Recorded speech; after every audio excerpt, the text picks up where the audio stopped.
Jusqu'où est-ce que la grâce de Dieu peut aller? Eh bien, restez avec nous parce qu'on va le savoir sous peu à l'émission La Parole vivante.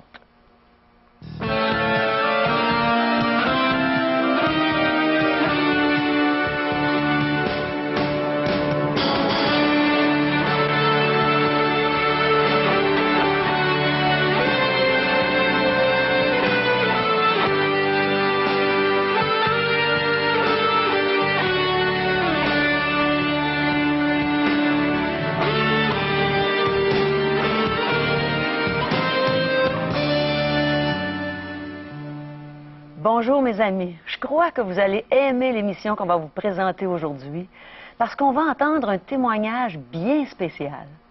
Et ensuite, je vais aussi chanter un chant qui est spécial pour moi parce que c'est mon vécu. Alors c'est spécial pour moi de pouvoir vous l'interpréter, mais il n'y a rien de plus spécial que la parole de Dieu. Et le pasteur Régent Joly est avec nous pour nous présenter cette merveilleuse parole. Mais avant, j'aimerais répéter, parce que c'est important pour nous, de recevoir de vos nouvelles. Envoyez-nous vos questions, vos commentaires. Et vous ne savez pas, peut-être que vos questions vont servir pour le début de nos émissions. Alors envoyez-nous toutes ces belles questions et tous ces beaux témoignages, on veut les avoir. Et rejoignez-nous à 1-877-l'Espoir, 1-877-537-7647 ou visitez-nous sur notre site web espoir.ca. On vous revient tout de suite.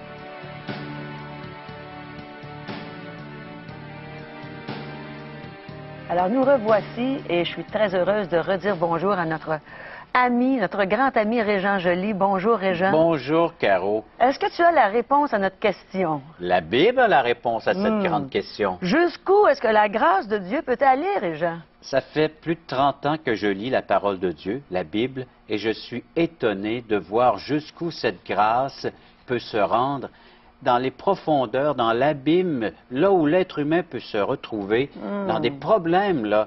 Et elle vient nous chercher, elle vient nous puiser là où nous nous trouvons, dans le fond du baril, afin de pouvoir remonter et nous élever dans des lieux célestes. C'est vraiment là des choses que l'homme n'a point vues, des choses que l'homme n'a point entendues. C'est les Saintes Écritures qui nous disent des choses qui dépassent l'entendement humain. Cette grâce nous vient nous chercher, nous cueillir là où nous nous trouvons, et elle nous élève jusque dans la présence de Dieu. Et elle fait beaucoup d'efforts, cette grâce, afin de pouvoir atteindre chaque être humain. Alors, chaque personne qui sont là à l'écoute, Dieu fait des efforts afin de pouvoir vous atteindre là où vous êtes et de pouvoir vous emmener, vous conduire là où il est. C'est ça la grâce. Et c'est merveilleux. Et on ne peut le faire par nos propres efforts. Ça prend vraiment une intervention divine. Alors une main secourable qui se tend vers moi et qui vient me chercher là où je me trouve afin de me conduire, me guider, me diriger. Il va s'en dire là où Dieu veut que j'aille avec lui. C'est ce qu'on va voir dans les prochaines minutes. Ça me fait penser au moment où la grâce de Dieu est venue toucher nos cœurs, là où Jésus est venu nous sauver, la journée où on a reçu cette grâce. On savait que plus rien ne serait jamais pareil. C'est merveilleux de vivre sous la grâce de Dieu, hein, Régent? Et cette grâce vient transformer, il va sans dire, le cœur qui reçoit cette manifestation de Dieu. On passe, la Bible nous parle d'un langage, passer des ténèbres à son admirable lumière. Elle va même préciser qu'on passe de la mort à la vie. Alors, c'est les conditions de l'être humain aux yeux de Dieu. Il nous fait changer, transformer. On passe d'un royaume à un autre royaume. Du royaume des ténèbres, hein?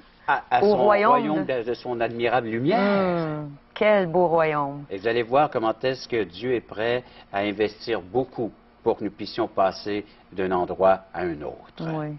Jésus a payé cher pour nous obtenir cette grâce. Tout est basé sur la personne de Christ, sa venue ici-bas sur terre, son œuvre à la croix, et comment est-ce qu'il veut non seulement relever le pécheur, mais le guérir. Lui apporter, il va sans dire, une pleine guérison, spirituellement parlant. Je remercie le Seigneur pour cette grâce qui m'a été accordée. Quelle joie d'être sous la grâce de Dieu. C'est ce que je souhaite à tous nos téléspectateurs. Parole vivante vous invite à participer à l'un des nombreux merveilleux déjeuners de l'espoir. Ces déjeuners ont lieu dans plusieurs restaurants réputés de la région et vous sont offerts gratuitement. Venez entendre le témoignage d'une vie transformée par la puissance de Dieu. Pour connaître les détails concernant l'endroit, la date et l'heure pour votre région, composez le 1-877-537-7647 ou notre site web www.espoir.ca.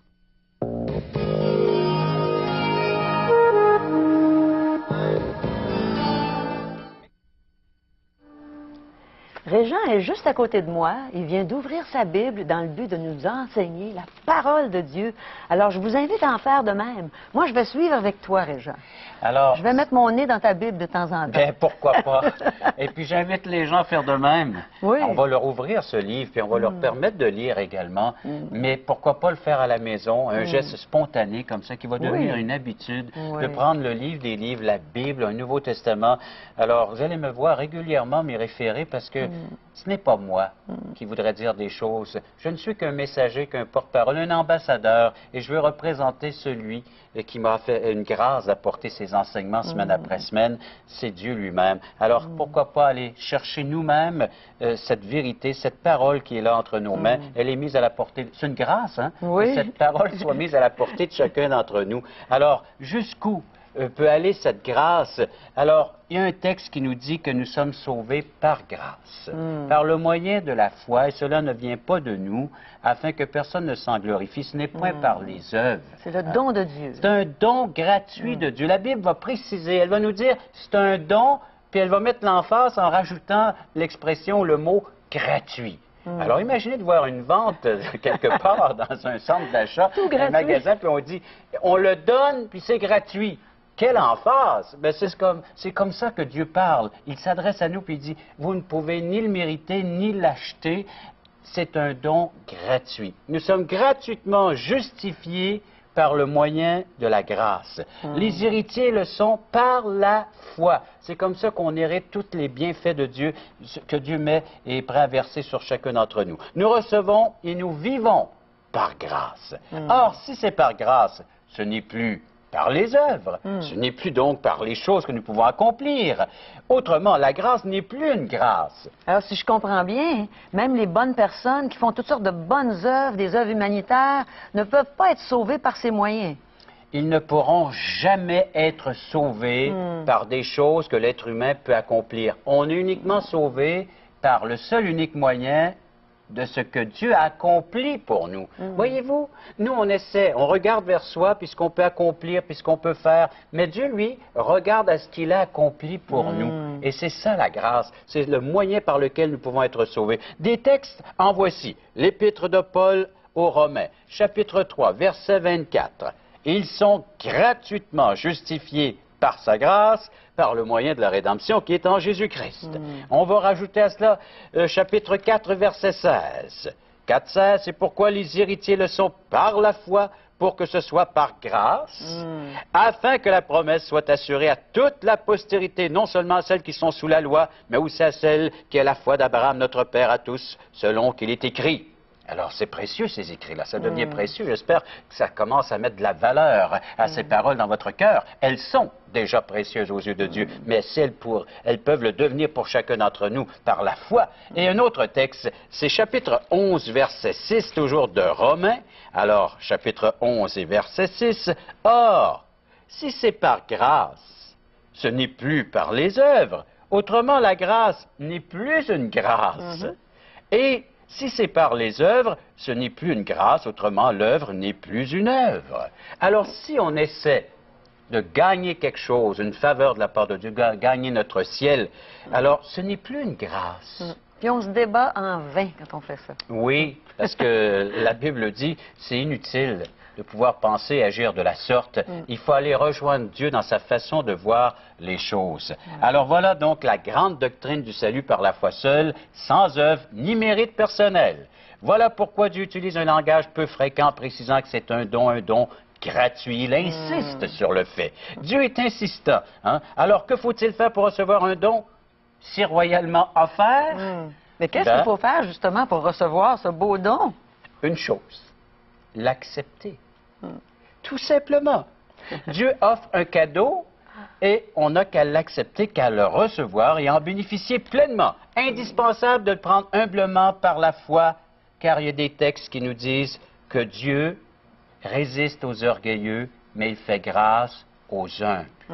Ça me rappelle un petit peu une partie de mon témoignage, alors qu'une personne est venue pour me parler de la grâce de Dieu. J'étais tellement orgueilleuse que j'ai refusé d'écouter. Et ça a pris 1 an avant que Dieu mette une autre personne sur mon chemin. Et là, j'avais été assez humiliée.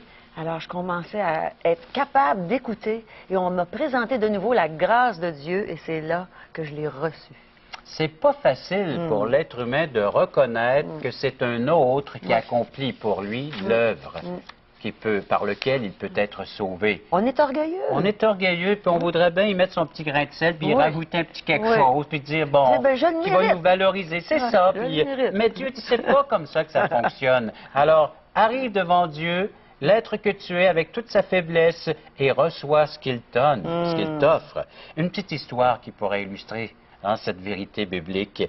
Je vais vous la lire, je vais aussi vous l'expliquer. Ça s'appelle « Qui prendra le Fils ?» Un homme riche et son fils aimaient collectionner des œuvres d'art, et en particulier des peintures. Alors, ils avaient de tout dans leur collection, du Picasso, Raphaël, du Van Gogh, et souvent ils s'assoyaient ensemble pour admirer leurs magnifiques tableaux. Quand la guerre du Vietnam éclata dans les années 60, le fils fut enrôlé et dut se rendre sur le front. Au front pour aller combattre. Fut très courageux et mourut sur le champ de bataille. C'est triste. Alors qu'il essayait de sauver un autre soldat, il laissait sa vie. Le père fut profondément affecté par la mort de son fils, il va sans dire. Environ 1 mois plus tard, juste avant la fête de Noël, quelqu'un cogne à sa porte et c'est un jeune homme dans la vingtaine se tient droit avec un paquet dans les mains. Il dit « Monsieur, vous ne me connaissez pas, mais je suis celui pour qui votre fils a donné sa vie. » Il a sauvé à plusieurs autres soldats cette journée-là. Il m'a transporté quand une balle m'a atteint au cœur. Et lui, il est mort sur le coup. C'est-à-dire, c'est lui qui a reçu la balle alors que lui, il était transporté par son fils. Alors, il a sauvé plusieurs personnes. Et pendant ce temps, bien, quand j'étais avec lui, son compagnon de soldat, j'ai peint son visage. Oh, je ne suis pas un expert en peinture, qu'il a dit, mais j'ai peint son tableau. J'ai fait une peinture de son visage. Alors, le père l'a accueilli, l'a reçu, puis l'a placé au-dessus de son foyer, cette peinture de son fils qu'il représentait. Et un jour, ce monsieur est décédé aussi.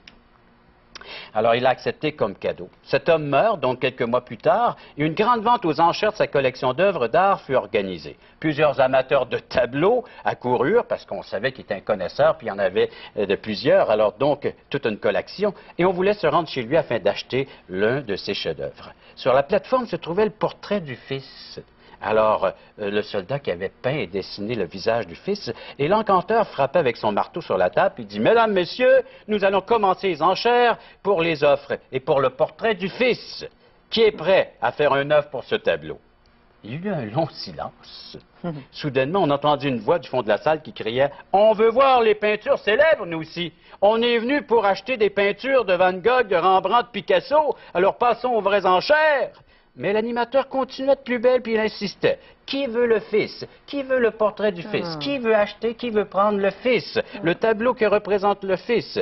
Et puis là, il y avait un petit bonhomme qui était là, un jardinier de longue date. Il était là, il dit, moi, j'offre 10 $ pour le tableau.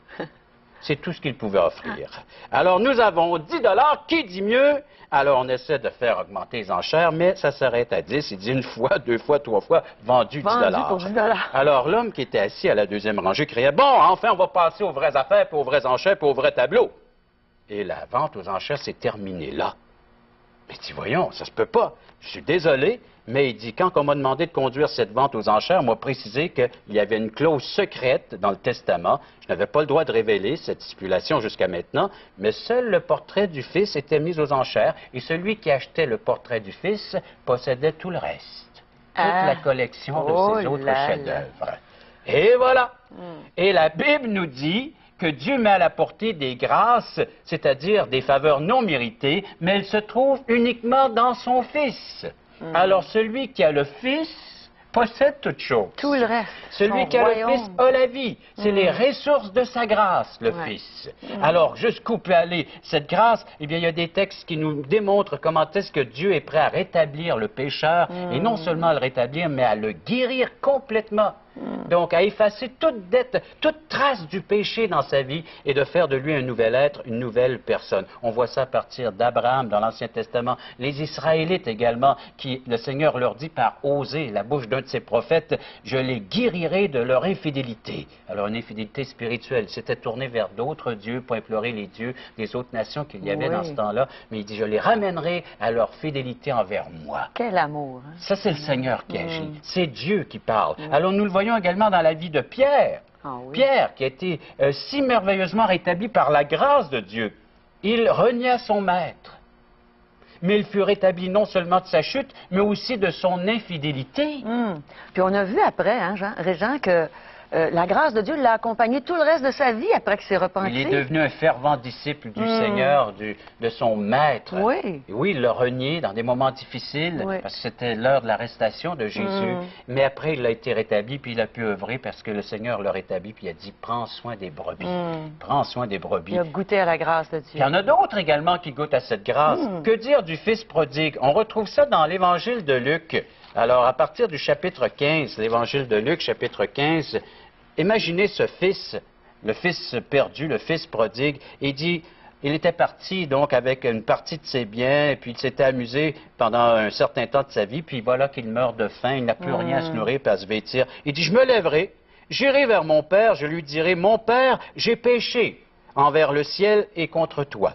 Je ne suis plus digne d'être appelé ton fils, traite-moi comme l'un de tes ouvriers.